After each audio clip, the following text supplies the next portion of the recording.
Dahil sa masamang panahon, tumaas ang presyo ng isda sa ilang pamilihan sa Metro Manila. Ang supply naman ng gulay nagkukulang na.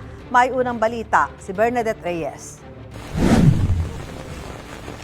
Ibigay mo yung mga sako, dali, doon muna agad, abang. Sa gitna ng malakas na ulan, nagkumahog na isalba ng mga magsasaka ang mga binahang tanim ng palay sa Abra de Ilog Occidental, Mindoro. Bigla talaga yung lakas ng ulan, grabe. Ganyan din ang sitwasyon sa bayan ng Santa Cruz dahil sa magkakasunod na sama ng panahon. Umabot na sa 323 million pesos ang pinsala sa agrikultura ayon sa Department of Agriculture.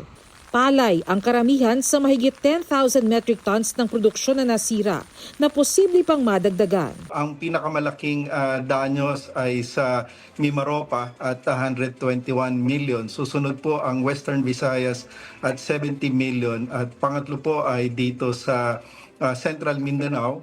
At ang pinakamalaki po in terms of probinsya ay dito po sa Occidental Mindoro. More than 1.2 billion yung naka-standby natin na pondo para dito sa mga ongoing ngayon natin na calamities. Ramdam na ang epekto sa mga pamilihan. Sa Balintawak Market, kung hindi nagmahal, kakaunti ang supply ng gulay. Nung hindi pa po dumarating yung bagyo natin, mas mura po. Kisa sa ngayon po, doble po kasi yung presyo. Sitaw, lalo na sitaw. Ayan, konti, mga maitim pa.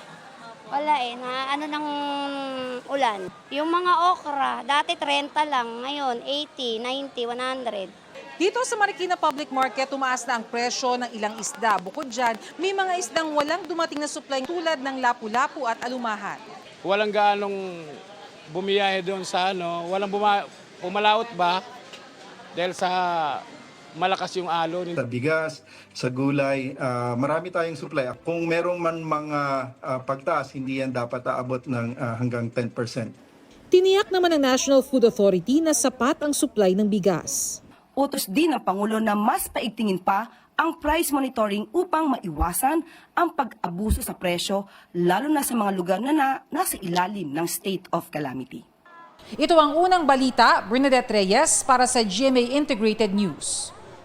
Gusto mo bang mauna sa mga balita?